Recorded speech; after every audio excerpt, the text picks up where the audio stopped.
Extra. Thanks, Cooper. Colin, I mean, you've had a pretty unbelievable last 7-8 days, and you've really turned it on after a slow start. How have you really been able to do this and then continue your hot-hitting ways?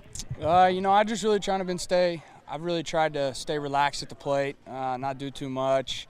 Right before I hit that triple, I felt myself at the plate. I was trying to muscle up and swing too hard and try and hit a home run, and so once I got to that last pitch, I finally decided, why am I doing it? Just relax and do what you've been doing. So I just went back to my short, quick, and relaxed swing and ended up putting a barrel on the ball. Now, there are two guys on this team. It's you and Blake Sable, who completely throw people off with your speed. Now, do you know that you now lead the Chatham Anglers in triples?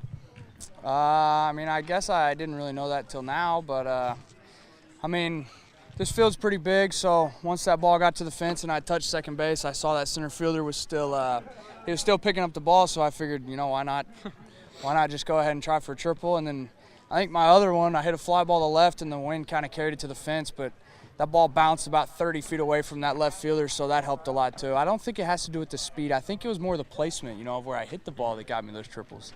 Now, 5 RBIs for you today, that triple, 2 big runs scored. And really, you on your own probably could have won this game for Chatham with the amount of runs that you guys put up today.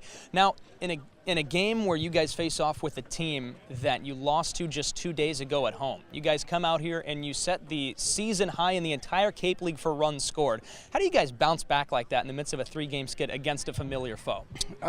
This team, the Anglers, we're all a bunch of guys that are really relaxed. We don't try to do too much. We don't put too much pressure on ourselves. So, I would have to say that every guy that showed up here at the park for the Anglers, I would have to say that probably 100% of these guys forgot about what happened 2 days ago when we played them at home. We all just kind of go day by day. If we lose a game, so what? We bounce back the next day and play better. So, I would say that it's really just the mindset that this whole team has. It's more of a, it's baseball. You're going to lose some, you're going to win some. So if you lose some, just get over it, move on the next day.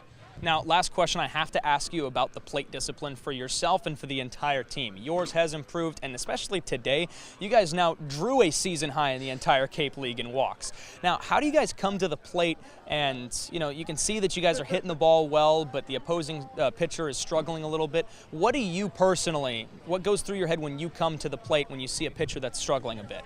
When I get up to the plate and somebody's struggling a little bit, I really just look for a pitch in one spot and one spot only. I don't try to look for a pitch on a certain half or anything. I look for a ball that's right down the middle, and if it's not there, I'm going to take it unless I have 2 strikes, obviously, because even if he throws one down the middle, he's going to struggle because he's struggling. He's going to struggle to throw more pitches over the zone. So, I think that's kind of the mindset of a lot of guys. If somebody's struggling, they get up there and they're dead set on one location. If they don't get it, they just take it. Colin, thanks so much for joining us, and congrats on the great performance and the huge win. Thank you.